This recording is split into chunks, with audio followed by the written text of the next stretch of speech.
Sizler tordaşlar, menden hammanglarga o'tliq salom. Men necha vaqtdan beri shu yurtim G'o'lji to'g'riliq men necha qator bir video ishlab taqib qildim. Nurg'un qarindoshlarga yaxshi inkaslarni bergan edi. Endi hozir kech soat 1 bo'ldi. Birdan ishibdi hozir. Hozirmi endi shu G'o'lji xalqi ta hozirgacha uyda endi. Ammo yuqum kasal sababi bilan endi uyda bo'lib qoldi. Yanıla keşoğa vaqtida uyqum kelmadi, ko'nglim yerim bo'ldi chunki hozir G'o'lji taraflar temperatura so'g'oq. Ham ondan hozir bir chetdan qayg'iyotdi. Nurg'unlar qarliqlarni tashlayotdi chunki iqtisodiy yaxshi, qalaydigan ko'miri, yeydigan ichadigan uyda bo'lganligi uchun. Lekin yanılam bichar dehqon qarindoshlarimiz nemish qilib qanday qilayotgandi, dehqonchilik ishlarini qanday qilgandi, uylarda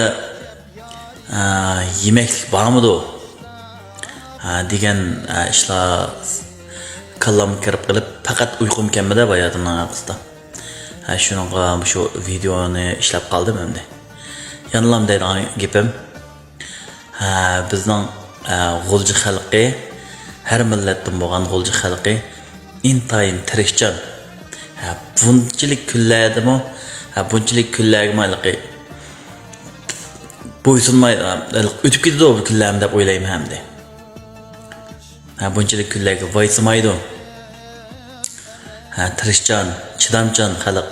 Shuningga yanılam qadrli qarindoshlarim shu o'tgandan tezroq o'tib ketishinglarni samimiy umid qilaman. Endi nurg'un shu do'yinlarda nurg'un videolarni taqdilasizlar. O'zinglarning g'ayratchan bo'lganliginglar uchun nurg'un yaxshi zo'pinglarni taqdilasizlar, qiziqarli narsalarni taqdilasizlar. Lekin G'o'ljilik qarindoshlar hammasi o'xshash emas endi. Hammasi yetarli emas. Bolalarning belkim hozir bo'lishi mumkin. Hamda yo'qlardan belkim ba'zilar kunlik tepib yeydiganlarga tas bo'ldi bu kunlar. Shunda